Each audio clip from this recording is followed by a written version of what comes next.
যে বর্বরোচিত আক্রমণ হয়েছে, এই বর্বরোচিত আক্রমণের তীব্র নিন্দা করে এবং আমরা আহ্বান জানাচ্ছি যে রাজনৈতিক মতভেদ ভুলে সমস্ত মানুষ পথে নামুন। আগামীকাল ছাত্রদের উপর এই বর্বরোচিত আক্রমণের প্রতিবাদে 12 ঘন্টার বন্ধ, সাধারণ বন্ধ সফল করুন। আগামীকাল বিজেপির ডাকে 12 ঘন্টার সাধারণ বন্ধ সেই আহ্বান দিচ্ছি এবং এই আহ্বান শুধুমাত্র বিজেপির কর্মী সমর্থক ভোটার তাদের জন্য নয়। আমি সাধারণ মানুষের কাছে হাত জোর করে বলবো যে দেখুন, আজকে যে বাড়ির ছেলের সাথে যে বাড়ির মেয়ের উপরে লাঠিচার্জ হয়েছে, ভাবছেন যে পাশের বাড়ির ছেলের উপর হয়েছে, কালকে সেটা আপনার বাড়ির ছেলের উপরে হবে।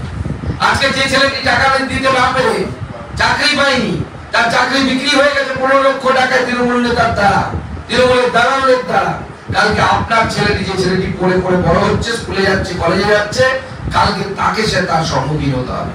তাই আমরা সাধারণ মানুষকে বলছি যে আজকে আরজি কলেজ সেই বোনটি, আমার বোন, কারো হয়তো দিদি, কারো হয়তো মেয়ে, সে যেরকম অত্যাচারিত হয়েছে সেরকম কালকে আপনার বাড়ির মেয়েটি অত্যাচারিত হতে পারে।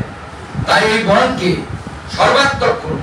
এই বন স্বেচ্ছাচারী এবং স্বৈরাচারী সরকারের হাত থেকে পশ্চিমবঙ্গকে রক্ষা করার পর এবং গণতন্ত্র, স্বাধীনতা এবং আমাদের সুরক্ষা, আমাদের ধর্মীয় সুরক্ষা এখানে থাকছে না, স্বাধীনতা থাকছে না, মত প্রকাশ করতে পারছে না মানুষ। আজকে করে এত বড় ঘটনা ঘটে গেছে, ভয়ে কেউ বলতে পারছে না, সাহস নেই মানুষের। এটাকে গণতন্ত্র বলে। এই গণতন্ত্র প্রতিষ্ঠার জন্য আগামীকাল 12 ঘন্টার বনকে সর্বাত্মক পথে পরিণত করুন।